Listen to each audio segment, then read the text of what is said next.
Hello বন্ধুরা, তো কালকে আমরা করেছিলাম একটা ছোট্ট ফিস্ট। তো দেখো এখানে একজন আলু ছুলছে আর এখানে রসুন ছুলছে একজন, এই যে জাম নিয়ে। আর তার পাশেই একজন আছে যে ছুলছে পেঁয়াজ। তো আমরা আজকে করব বিরিয়ানি। আর এখানে রাখা আছে লঙ্কা আর এই যে শসা আর বিলাতি। আর এখানে আমাদের আলুগুলো কাটা হয়ে গেছে আর আলুগুলোও একটা একটা করে ধুয়ে রাখিয়ে দিচ্ছে। আর এইদিকে আমাদের বিরিয়ানির চাল ধোয়া কমপ্লিট। আর এখানে আমাদের জল ফুটছে, তো এবারে ও বিরিয়ানির চালটা দিয়ে দিচ্ছে সব। আর আমাদের এখানে ঠিক মতো লাইটটা ছিল না, তার জন্য ফ্ল্যাশ অন করে দেখাতে হচ্ছে। সব চাল দেওয়া হয়ে গেছে আমাদের। আর তারপরে চালগুলো দেওয়ার পর অল্প মতো দিয়ে দিয়েছে সাদা তেল জলের মধ্যে, যাতে না চালগুলো একটু লাগিয়ে যায়। আর সাদা তেল দেওয়ার পর ভালোভাবে একটু লাইট চাড়িয়ে দিয়েছে। তারপর আমরা দিয়ে দেবো এখানে গোটা গরম মশলা। আর আমরা প্রথমবারই বিরিয়ানি বানাচ্ছি, তো তোমরা যারা ঘরে বিরিয়ানি বানাও তো কমেন্ট করে জানাবে যে তোমরা কীভাবে বানাও, তাহলে আমরা সেরকমভাবে বানাবার চেষ্টা করবো। আর আজকে যেমনই হোক খাওয়ার মতন হলেই হয়েছে। আর এই থেকে আমাদের মাংস ধোয়া চলছে। তো আমরা 7 জন ফিস্ট করছিলাম, ওই জন্য সবার 2টা করে পিস নিয়েছি। আর পিসগুলো আমরা এরকম সাইজের করাইছিলাম। তো দেখো আমাদের এদিকে মাংস ধোয়া কমপ্লিট হয়ে গেছে। এদিকে আমরা দিয়ে দিয়েছি কড়াইয়ের মধ্যে হীরামতি সরষের তেল আলু ভাজার জন্য। আর তেলের মধ্যে দিয়ে দিয়েছি অল্প হলুদ গুঁড়া কালারের জন্য। তো এখানে তেলটা গরম হয়ে এসছে, আর এবারে গরম তেলের মধ্যে এক একটি করে আলু দিচ্ছে ও। আর এখানে আমাদের 2টা রাঁধুনি, একজন আলু দেওয়ার জন্য আছে, একজন আলুগুলো পাল্টানোর জন্য আছে খুন্তি নিয়ে। না জানলে যে এটা হয়। আর এখানে আমাদের আলুগুলো ভাজা হয়ে গিয়েছে, লাল লাল করে ভাজা হয়ে গিয়েছে। আর এই গরম তেলের মধ্যে এবার আমরা দিয়ে দেবো পেঁয়াজগুলো ভাজার জন্য। এরকমভাবে মনে হয় না কেউ বিরিয়ানি বানায়, দেখি ওর খাওয়ার কী হয়, খেতে কুলায় কি না।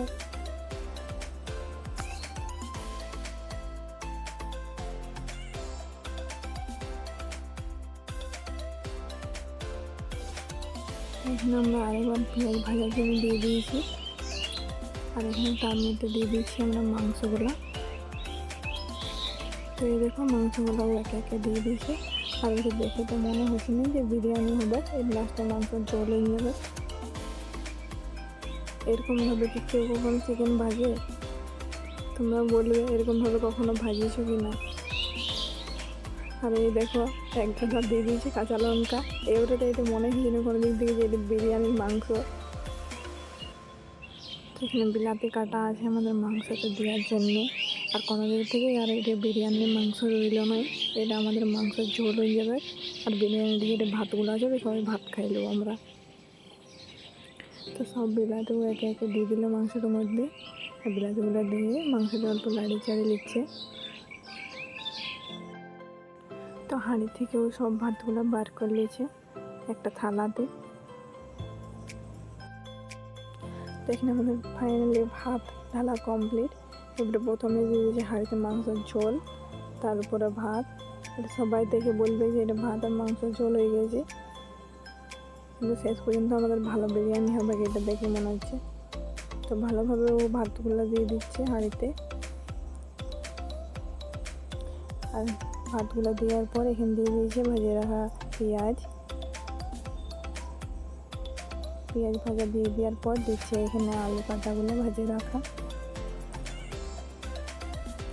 তারপরে ওদিকে দেবে এবারে বিরিয়ানি মশলা হাতে কাটতে পারলো না, তো বটিনে আরও কাটতে হয়েছে। তো বটিনে কাটার পর এখানে দিয়ে দিলে আমাদের বিরিয়ানি মশলা।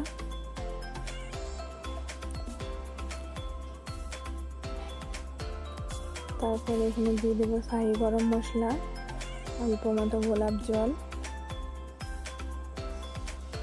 অল্প মতো। তারপর দিয়ে দেবো এখানে কেওড়া জল। তারপর ওটার উপরে আরও ভাত দিয়ে দেওয়া হচ্ছে।